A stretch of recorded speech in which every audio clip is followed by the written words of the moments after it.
Mesdames, Mesdemoiselles et Messieurs, bonjour et bienvenue sur Contact Pro Live. C'est Germain Kaindo à la présentation. Et encore une fois de plus de me retrouver devant vous pour la présentation de cette émission. Nous avons entamé une série d'émissions dont nous sommes au troisième numéro aujourd'hui où nous parlons de la gestion des rebelles et des rébellions. Suivons d'abord l'actualité, les grands titres de ces journaux que nous vous présentons. Et puis nous revenons tout de suite après. Voici les titres des 4 grands journaux qui apparaissent sur le net que nous avons choisis pour vous. Nous commençons par élection.net. Fin de l'état d'urgence, le chef s'adresse à la nation incessamment. Donc c'est dans 2 heures. Et Béni, le présumé ADF tue 2 civils en Toma. Et puis, 2 morts lors d'une nouvelle incursion de présumés ADF à pleine ville, c'est-à-dire à Béni toujours. Ok, 3 orpailleurs meurent dans un glissement de terre près de Mungwalu. Et puis, actualité, RCD, les ordonnances signées par le chef de l'État entrent dans la ligne droite de la restauration de l'État des droits. Ça, c'est Magloire Kassongo. Nous passons à Actualité CD. Ici, la dépouille du juge Yanni exposé au palais du peuple pour les derniers hommages. Béni, au moins 4 morts dans une nouvelle incursion de combattants ADF en Doma. Les nouveaux combattants de Pinga Guidon Chimirai tentent de reprendre le contrôle du NDCR. Ça, c'est un mouvement rebelle encore. Inflation de la semaine causée par la dépréciation du franc congolais et la saisonnalité des produits de première nécessité. Et puis Ebola, nouveau cas de décès en Mbandaka. Ça c'est Actualité CD. Nous allons sur Congo profond. Maïndombe, le vice-président de l'Assemblée provinciale de Kinshasa pour des soins. Des provinciaux à Kinshasa pour des soins. Nomination au Conseil d'État et à la Cour constitutionnelle. Grâce présidentielle. La peine dédiée à peine commieux en prison à vie. Et puis, Tshisekedi instruit le AJF d'enquêter sur toutes les exonérations et compensations. CLC, la CENI, le CLC soutient la décision de Félix Tshisekedi de ne pas cautionner l'entérinement de Rossad Malonga. On va sur Radio Okapi qui a 2 grands sujets aujourd'hui. Nord Kivu, la cité de Pinga s'est réveillée ce lundi avec des tirs nourris entre Guidon Mouissa et ses dissidents. Coronavirus, 8443 cas confirmés, dont 4335 guéris. Merci pour nous avoir suivis. Coop Congo, la coopérative congolaise pour les Congolaises. Notre vision est d'avoir une banque congolaise. Depuis toujours, nous avions cherché à savoir comment, mais voici l'opportunité nous est donnée par l'Afrique du Sud, par le truchement de la First National Bank. 2 conditions nous ont simplement été données avant de nous donner la licence. Déposer un montant de 100 000 rand et avoir 200 membres possédant chacun de part dans cette coopérative. La première condition ayant été atteinte, nous sommes dans la phase de recrutement de ces 200 membres.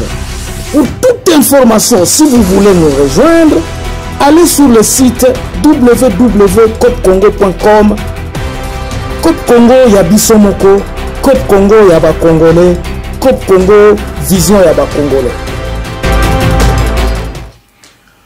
Voilà, donc l'actualité est là. Donc pas de commentaires, je ne commente pas cette actualité parce que aujourd'hui, dans cette série d'émissions, je suis en train de me dire, nous devons donner nos points de vue, nos solutions sur la gestion des rebelles et des rébellions. Dans les précédentes émissions, je vous ai dit, Makambo et Utawapi. En principe, il y a la frustration et tout. Surtout ça, les rébellions, c'est beaucoup, c'est à l'est. Hein?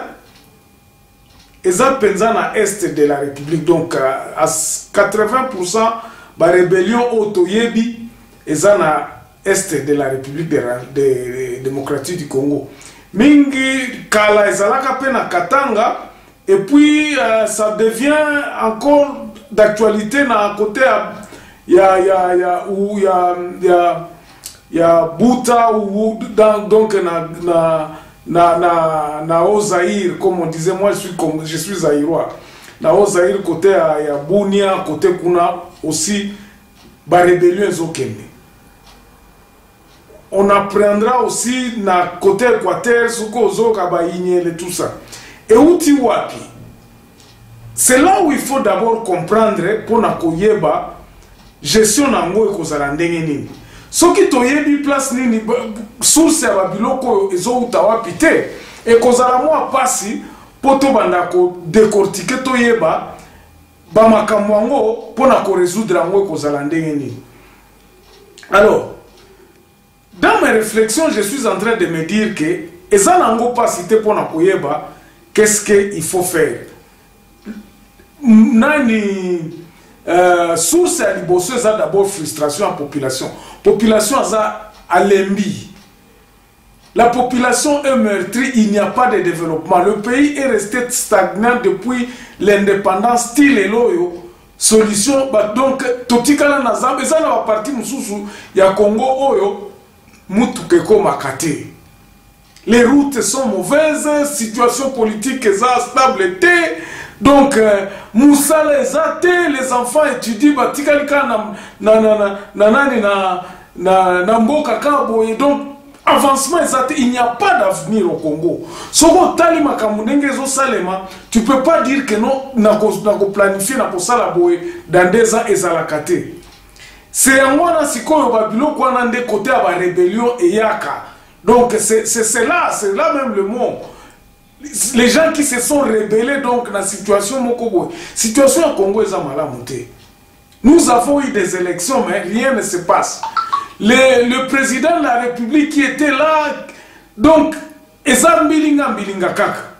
ainsi que la rébellion est saluée. Mais maintenant, pour construire ce phénomène, il faudrait que nous construisions le pays. Il faut que nous remettre Mboka na rail à développement. Il faudrait que Batouba Banda koyeba ke na moment où rébellion ezali susu solution te pour na koloba ke non ce to bandi rébellion toko kendeti toko envahir pays mobimba comme ça a été le cas en 1996. Mais maintenant pour na to si c'est loko ezane il faut d'abord conscience à ba dirigeant oyo baza sikoyo. Ba dirigeant o baza sikoyo il faut réveiller à conscience moko makasi ya koloba ke non. Makambo il faut continuer pour être. Ça ne peut pas continuer comme ça. Il faudrait que toi arrives na tamoka koloba ke non, il faut to finir na loko. Pour to si sa biloko ezandeni. Boza komona un semblant ya paix ezakozala. Ba koloba ke non, ba tu rébellion moko ezana kati ya zamba ba se déflecter ba komi ba lingi bazonga na mboka. Oh non, biso tolingi to rejoindre le gouvernement pour to tonga mboka. Le problème c'est que gouvernement o eza sikoyo eza na planté. Il n'y a pas de projet. Tobane koloba tolobi, il faudrait absolument tout ça la restructuration ya mboka mobimba. Il faudrait que restructuration mboka pour permettre biso que batu na base à la responsable. Parce que eloko ezako sala bo ezake batu redistribution ya richesse à Congo eza équitable té. Batu msusu baza ko produire bazo mona bomengwa ba production na bango te. Batu msusu ba vandika boye don basala ka eloko te kokanisaka ke no makambu oyo donc na kati ya distribution bakoki ko vanda boye sans que basala musala. Il faudrait que le gouvernement en place puisse avoir des projets ya kozongi sabatu na musala. Même la nanani na administration na biso musala ezala soute. Au moins na ba région musala nini ezalaka soute. Na ba région musala ezala soute. Alors l'état eza quasi absent. Batunde bazali kuna baza ko s'imposer soko za na mwambongo oza militaire o profiter na nanani wana o komi ko s'enrichir yo moko. Batu baza ko s'enrichir beaucoup plus que l'état. L'état est quasiment absent. Ndé loko toza ko combattre tozolo bakeno. Il faudrait absolument que batu batala likambwana. Il faudrait pas que l'état ezalaka courir et banda ko bondela batu. Non, il faudrait que batu bondela l'état. La puissance de l'état n'existe plus au Congo. Surtout à l'est de la République démocratique du Congo. Tu peux passer au même espace à 80 km l'intérieur. 80 km sans que au moins ta poste à police té. Au comment la présence à l'état exact. Alors, bah espace en dengona, eza ba espace oyo ba rebelle, bazako profiter bazala kuna. Pourquoi rébellion? Parce que les gens qui sont censés protéger mboka, bazako profiter bango wanande mutu bazako kende ko exploiter ba minéraux. Parce qu'ils ont le pouvoir, dans les pays frontaliers et comme business. Les richesses du pays ne profitent plus aux régions, ça ne profite même plus au pays, mais ils ont profité dans le bâtiment comme le pouvoir.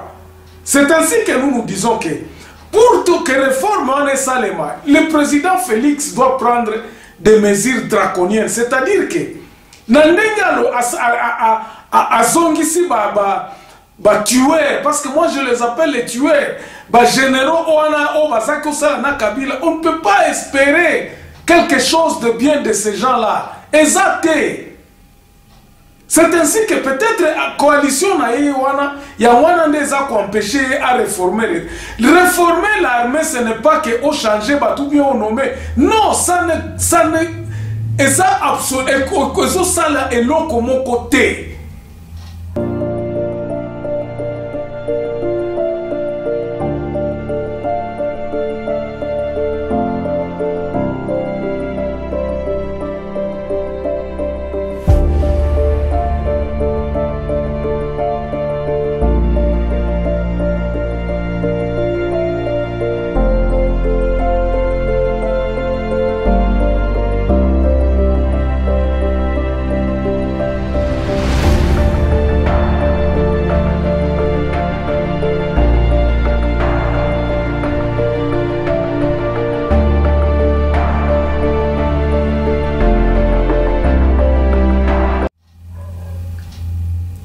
Nous avons dit ceci. Solution à biso ezalaki boy.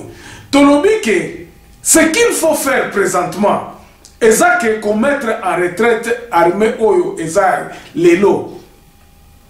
Armée oyo tiabango en retraite. Commencez dès aujourd'hui, nous sommes au mois de juillet. Lancer campagne ya ko recruter batou dans les régions. Chaque région, avec les responsabilités à Kolobake, vous allez protéger votre... Nous serons vraiment dans le dernier recours à Kolobake. Nous sommes quittés. À ce moment-là, le gouvernement central peut venir. Au lieu que tout est fait par le gouvernement central, et à la protection, et à l'investissement, et à la nini, biloko surtout est à la fait par le gouvernement central. C'est là où est le problème. Il faut décentraliser. Il faudrait que la région est à la responsable. Numéro 1 à sécurité na bango. Au cas où c'est ainsi qu'il peut. Il faut pas qu'il recourir au gouvernement central. D'abord, dans l'armée. Nous disons ceci pour te on surtout un plan ya kosili sa rébellion na ba rebelle région il faut bazala comme vous aviez proclamé que non l'armée qui est là ezokende na kati ya retraite et bakozala ba réservistes. Dans d'autres pays, c'est comme ça qu'on les appelle.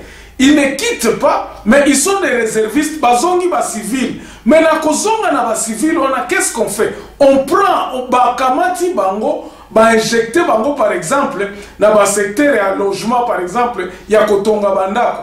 Ba sali département moko ke batouana, bazo sala et comme par exemple bo injecter bango nyo surtout na office de route par exemple.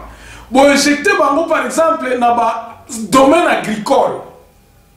Basoda wana nyonso tu o bazali sikoyo botindi bango na ba espace oya minene kuna bakende kosala bilanga. Comme ça bilanga wana ekomi sikoyo ekopesa bango pe richesse. Ils vont récupérer ce qu'ils n'ont pas eu.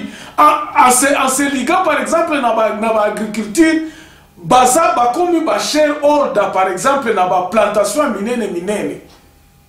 Batouana tango bakomi ba shareholder bakomi ko ils jouissent au fait parce que ce sont des réservistes. Ceux qui les cambouent commis par exemple que bazana a besoin, il y a des soldats mususu, ils peuvent remettre leur tenue baeko sala, baeko salisa problème so que zali. S'il y a un problème, ils ont senga ba soldats ba supplémentaires que yabatu o. Donc l'armée actuelle devra être retraitée, ba tirer bango en retraite comme ba réservistes. Mais on les injecte dans des projets de société qui seront créés par les gouverneurs. Par exemple, dans l'espace où il y a la plantation, ou soit dans domaine, il y a construction en route, dans domaine, projet où il y a la région. On les injecte là-bas, mais maintenant on réforme une nouvelle Basoda Yassika. Et ce projet-là doit être expliqué en amont. Par exemple, si le président a bimisi l'obité, voici programme Otozo Kenenango na 5 ans. Armée na côté armée. Armée Oza Sikoyo, dans 6 mois, Ezo Kende, bakomi Siko ba réserviste. Ceux qui bolingi ko benga bango ba retraité, mais bakomi ba réserviste. Tozo tonga armée républicaine à Sika. Chaque région est obligée à recruter par exemple 20 000 hommes. Na 20 000 hommes, wana bokozwango bango wapi, botie tous les jeunes entre 18 ans et 25 ans par exemple, bo recruter bango, bo former bango. Nous avons, vous pouvez créer des centres de formation ya batu, ya armée. Batouana bake kozwa formation, éducation civique et militaire. Et c'est ça qui doit être fait. À ce moment-là, pays ils ont avancé dans le projet à Koloba Batou Oyo, baza formé, donc militaires éduqués. Ce n'est pas les militaires que nous avons maintenant qui ne sont pas éduqués. Mais maintenant, les rebelles, où est-ce qu'on peut le mettre? Bozomona lelo Oyo. Batouana bazolo bakeno, oh ok, nous totiki mando ki tozongi mboka. L'armée n'a aucun projet. Le gouvernement n'a aucun projet pour ces gens-là. Bakwa kovanda bako kende na kante, bako kende sikate, et ces gens-là sont qui bazos comme na maboko ya nani ya FARDC.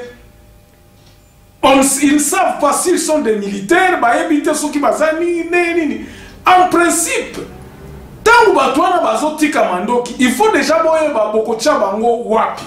parce que il se plaît aussi que biso tozo koma toyaki awa depuis toyaki tozo salelo côté to éviter ceux qui to tika la basoda to éviter ceux qui to commander ils n'ont pas ils ne se fixent pas aucun avenir. Baebi avenir na bangote. Ils ne savent pas ce qu'ils vont faire. Or, batouana na ndenge ezalaki na gouvernement akala. Les rebelles babandai ko soki batiki mando ki baye ko kotaka na FARDC. Certains d'entre eux ont été récupérés par leurs grades qui se sont donnés na kati ya rébellion. Bazala qui sont ba major à côté na FARDC comme major. Comme ils n'ont jamais suivi aucune formation, ça l'a payé comme côté.